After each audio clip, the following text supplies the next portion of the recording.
مکمل کرتے ہیں گجرانوالہ سے نیوز 4 کی نمائندہ ملک محمد عرفان سے، جنہوں نے نیوز 4 کی ٹیم کے ہمراہ گجرانوالہ کے سب سے بڑے سینٹر جہاں پر حکومت کی طرف سے فری آٹا تقسیم کیا جا رہا ہے، نیوز 4 کی ٹیم نے جائزہ لیا اور ان کا ریکارڈ چیک کیا۔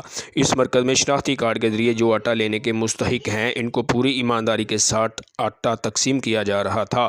سب سے اہم بات یہ کہ یہاں پر بہت زیادہ ڈسپلن دیکھا گیا۔ آٹا تقسیم کے اس مرکز میں انچارج سے بات کرتے ہوئے نیوز 4 کی ٹیم کو بتایا گیا کہ وہ اس سے شفاف عمل کے ذریعے 500 آٹے کا تھیلا مستحق لوگوں کی رسائی ممکن بناتے ہیں۔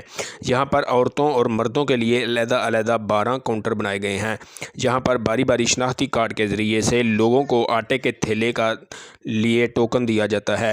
یہاں پر کوئی دکم پیل نہیں ہے۔ وہاں پر موجود عورتوں اور مردوں سے بھی نیوز 4 کی ٹیم نے بات ہوئی، جنہوں نے اطمینان کا اظہار کرتے ہوئے کہا کہ بڑی آسانی کے ساتھ اپنی اپنی باری پر ہمیں آٹا مل جاتا ہے۔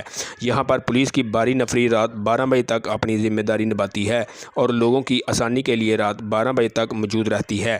کیمرہ مین ساجد علی کے ساتھ ملک محمد عرفان، نیوز 4 گجرانوالہ۔